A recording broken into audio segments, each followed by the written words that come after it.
Hi students. In the before classes, we completed the electrolytic cell. So after that we go to the next topic. So before that I explain one more. So in electrochemical cell is divided into the two types. They are the electrolytic cell and the galvanic cell. We know that. So and also we know about the electrolytic cell.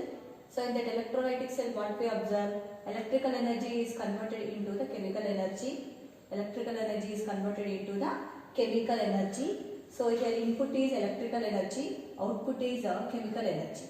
So here we giving the energy to the system or cell. So that's why non-spontaneous redox reactions are carried in the electrolytic cell. Non-spontaneous redox reactions are carried in the electrolytic cell because we are giving the electrical energy to the cell. So non-spontaneous for non-spontaneous redox reactions, we know according to thermodynamics concept, delta G, Gibbs free energy is equal to negative. So is negative is nothing but delta G is greater than 0. Delta G is greater than 0. So in that electrolytic cell, we know the construction of electrolytic cell. In that anode is a positive terminal. So here oxidations are takes place at the anode. Cathode is considered as the negative terminal. Reductions are takes place at the cathode. And also we know low SRP species is going to oxidize at the anode and high SRP species is going to reduce at the cathode. So this is all we know in the electrolytic cell in the before classes. So here in this class we discuss about the second cell, that is the second type of cell, that is the galvanic cell. So in that we observe chemical energy is converted to the electrical energy. Chemical energy is converted to the electrical energy. Here we could not give any energy to the cell. So directly the chemical energy is converted to the electrical energy. That's why spontaneous redox reactions are carried in the galvanic cell. So according to the thermodynamics terminology or concept, for spontaneous redox reactions, delta G is positive. Delta G positive is nothing but delta G is less than 0. So this is about the galvanic cell. So before that, why we need to know about the galvanic cell? So why we need to know about the galvanic cell? What is the difference between the electrolytic and galvanic cell? So here, see here we take a cell. So here we take a cell. So this cell is filled with electrolyte, that is copper sulfite aqueous solution. So the color of the solution is blue because of copper plus 2 ions are present in this solution. Okay. Then here zinc rod is present. Zinc rod is dipped in the electrolyte, that is copper sulfite solution. So we know this rod is having the zinc ions and this solution is having the copper plus 2 ions. So zinc and copper. So in these both one Zn plus 2 and copper plus 2. So here which one is going to be oxidized, which one is going to be reduced. So that is depending on the SRP value.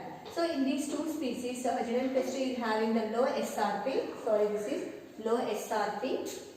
Low SRP. So low SRP species zinc among the zinc and copper plus 2. So that's why zinc is going to be oxidized and copper is going to be reduced. So what happened when we dipped the zinc rod in the copper sulfate solution? So here we observed zinc is oxidized is nothing but it is going to be loss electrons. Okay, it lost electrons and going to the solution. Zn plus 2 is going to the solution. So electrons are removed out from the zinc rod. So what happened? So finally what we observe, the zinc rod is decreases, means the weight of the zinc rod is decreases. So before reaction, before the chemical reaction and after the chemical reaction, what we observe, the weight of the zinc rod is decreases. The weight of the zinc rod is decreases means the color of the solution Before the chemical reaction, it is the color of the solution is blue. After the chemical reaction, what is the color of the solution? That is converted into the red color. Means here red is deposited because of zinc. Mass of zinc is going to be the solution. So that's why it is the color of the solution is changed to blue to red. Okay. So then what observations we observe here? We know weight of the zinc rod is decreases, weight of the zinc rod is decreases, and the blue color of the solution is disappears. So before blue color, after that it is converted to the red PPT. Okay, and also we observe reddish brown PPT is observed here. Reddish brown PPT is observed, and also we observe temperature is also increases. Means heat is liberated. Heat is liberated. So these observations we observed when we put the zinc rod, zinc electrode in the copper sulfate solution. So this is in the case of electrolytic solution. Yes or no? Electrolytic solution. So here heat is liberated. Temperature increases means heat is liberated. But this heat energy is not useful to us. This heat energy is not useful to us. So that so to overcome that problem, scientists develop a cell that is known as the galvanic cell. So what is the use of galvanic cell? By using of the galvanic cell, so here they convert the heat energy. They convert the heat energy to chemical energy by using heat energy to electrical energy by using of chemical energy.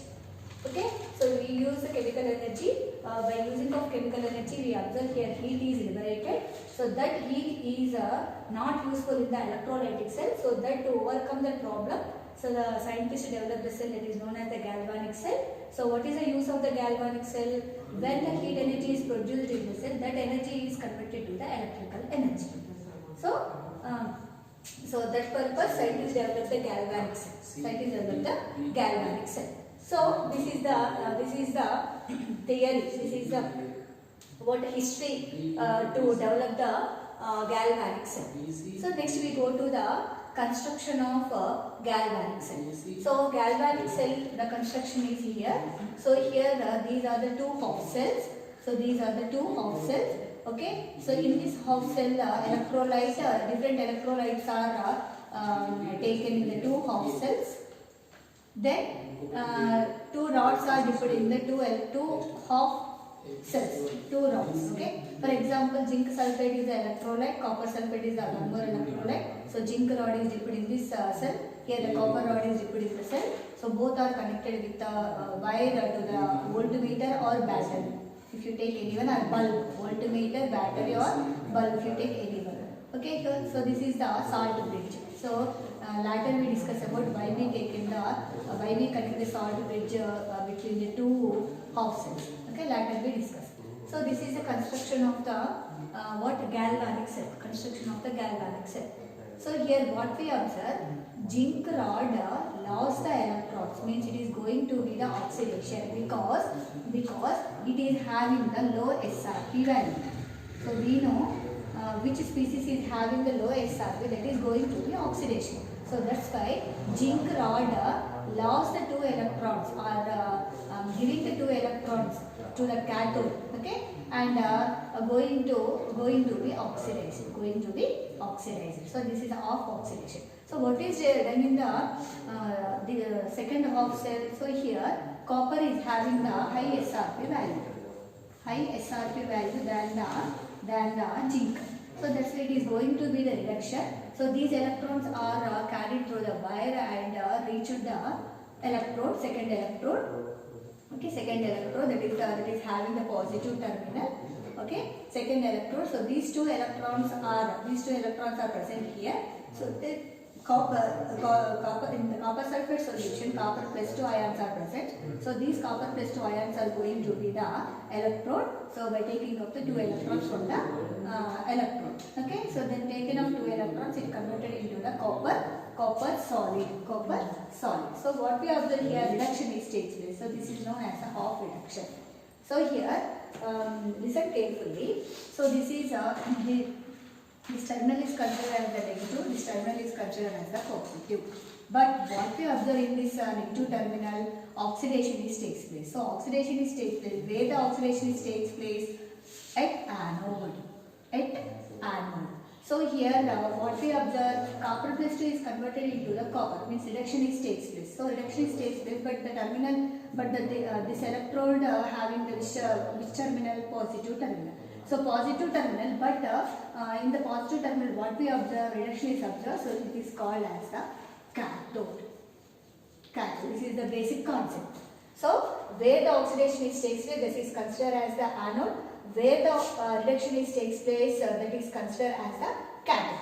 Okay, so that is a difference. That is the basic concept of oxidation and reduction. So in the case of, so listen carefully. In the case of electrolytic cell, anode is having the positive terminal. Okay, but in the case of galvanic cell, anode is having the negative terminal. Negative terminal. So what we observe here, in the case of galvanic cell, anode. So having the which terminal? Negative terminal. So anode is having the negative terminal. Negative, and whatever takes place, oxidation is takes place. Same concept. So what about the cathode? So cathode is having the positive terminal. Cathode is having the positive terminal. Okay, cathode is having the positive terminal. What we observe, reduction is takes place. Reduction is takes place. That is the difference between the electrolytic cell and the galvanic cell. So in the electrolytic cell, anode is a positive terminal, same as oxidation is takes place. But in the case of galvanic, anode is a negative terminal, so that is oxidation is takes place. Cathode is having a negative charge. Okay, so but in the case of galvanic cell, cathode is a positive charge. So this is the difference between the electrolytic cell and the galvanic cell based on the concept. So remember, so why we taken we know this is a negative terminal because negative part of the voltmeter is connected to this electrode. Then this is going to the negative terminal. So the positive part is connected with this electrode. So this is the charge of this electrode is positive. But what we observe here, oxidation is taken. Where we observe the oxidation? At anode. That's why the symbol of the anode is taken minus in the case of galvanic cell. Cathode is positive in the case of the galvanic cell. So that is the difference of between the electrolytic and galvanic cell. So this is the half oxidation. This is the half reduction. So here very clear. A hint here to remember the symbols takes place in the galvanic cell, that is LOAN, L-O-A-N. L means left side, O means oxidation, A means anode, N means negative. So the left part of the galvanic cell, this is the left part of the galvanic cell. So in the left part what we observe, oxidation is takes place, anode is taken as the negative part. So then the second one, what is the right part? RRCP. RRCP is nothing but right, reduction, C means cathode, P means positive. So this is the right part of the galvanic cell. What we observe in the right part, reduction is takes place. Okay, reduction is takes place. So cathode, what is the charge of the cathode? That is taken as the positive. So this is about the hint to remember about the galvanic cell. So the two hints are remember the construction of the galvanic cell. Okay, in the next class, why we taken the salt bridge here? So it is connected to the two half cells. Why we connected the salt bridge here? The next class we will see.